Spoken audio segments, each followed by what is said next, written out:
இன்றைக்கி evening snacks சாப்பிட்ணும் போல இருந்துச்சு. அப்போ வந்து கிளைமேட்டும் அதே மாதிரி செம்மையாக இருந்துச்சு. அப்போ எங்கள் அம்மாட்ட சூடாக ஏதாவது போட்டு தாங்கம்மான்னு கேட்டேன். எங்கள் அம்மா பஜ்ஜி போட்டு தரேன் அப்படின்னு சொன்னாங்க. பார்த்தா வெரைட்டியாக எடுத்து வச்சுட்டாங்க. வெங்காய பஜ்ஜி, வாழைக்காய் பஜ்ஜி, மிளகாய் பஜ்ஜி, தேவையானதெல்லாம் அம்மா எடுத்து ரெடி பண்ணிட்டாங்க. ஃபஸ்ட்டு நமக்கு 1/4 கிலோ கடலை மாவு நாங்கள் எடுத்துக்கிட்டோம். அப்புறம் 1 கப் அரிசி மாவு எடுத்துக்கிட்டோம். தேவையான அளவு வத்தப்பொடி சேர்த்துக்கிட்டோம். அப்புறம் தேவையான அளவு சிட்டிகை உப்பு சேர்த்துக்கிட்டோம். 2 சிட்டிகை சேர்த்துக்கிட்டோம். ஏன்னா 1/4 கிலோ கடலை மாவுனால். இப்போ இதை எல்லாத்தையுமே நல்லா மிக்ஸ் பண்ண போகிறோம்.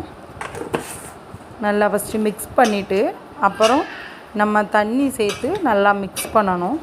மிக்ஸ் பண்ணிவிட்டு இந்த ஒரு நல்ல பதம் நமக்கு தெரியும். நம்மளோட பதம் நம்ம எடுக்கும்போது அந்த பதம் தெரியும்.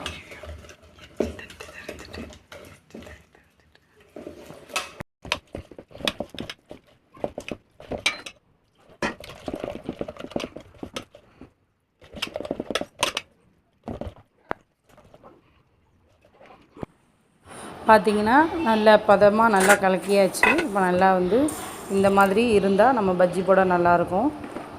இப்போது நம்ம அடுப்பில் ஒரு வாணலி எடுத்து வச்சுட்டு தேவையான அளவு நம்ம எண்ணெய் சேர்த்துக்கிறோம். சேர்த்துட்டு ஃபஸ்ட்டு நம்ம வாழைக்காய் பஜ்ஜியை நல்லா முக்குன்னு முக்கி போட்டாச்சு.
பார்த்திங்கன்னா எல்லாம் சுட சுட போட்டாச்சு. மிளகாய் பஜ்ஜி, வாழைக்காய் பஜ்ஜி, வெங்காய பஜ்ஜி எல்லாம் சூப்பராக நல்லா வெந்திருக்கு.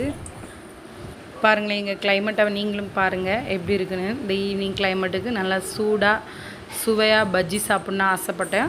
அந்த மாதிரி எல்லா பஜ்ஜியும் வச்சாச்சு. மிளகாய் பஜ்ஜி, வாழைக்காய் பஜ்ஜி, வெங்காய பஜ்ஜி, டீ எல்லாம் வச்சு இந்த ஈவினிங்கை செம்மையான ஈவினிங் ஆக்கியாச்சு. உங்களுக்கு இந்த வீடியோ பிடிச்சிருந்தால் லைக், கமெண்ட், சப்ஸ்கிரைப் பண்ணுங்கள். பாய்.